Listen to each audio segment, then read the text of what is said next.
naitwa Askofu Dr.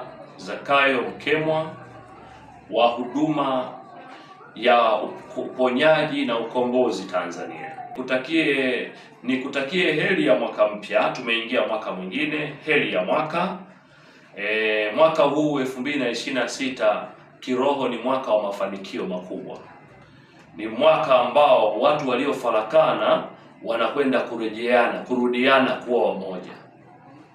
Hivyo basi huu ni mwaka, tunasema ni mwaka wenye utulivu, mwaka wenye mafanikio, mwaka wenye watu waliopoteana kurejea mahali pamoja.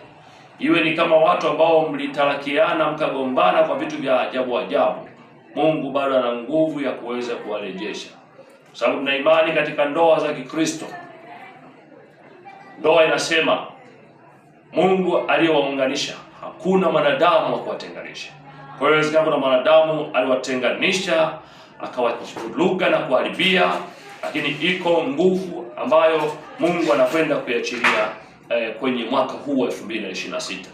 Lakini tukirudi kwenye makanisa, sisi watu makanisani mwaka huu, watu watakuwa ni watu ambao wanahisi kama maisha ya ndani ya ndoa zao zinawasumbua na kuwapa shida, lakini wengine wanachukua mambo hayo kwa hasira, kwa haraka, kuwapa talaka watu ambao wanawapenda, baadaye wanaanza kusumbua. Lakini mimi nasema talaka sio solution.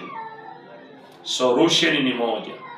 Ukimwona mwenzako amekusumbua, hebu mchukue, mrudishe nyumbani kwao akapumzike kwa muda, na unapopeleka kule unaambia wazazi, nimemleta huyu kwenu, mumfundishe.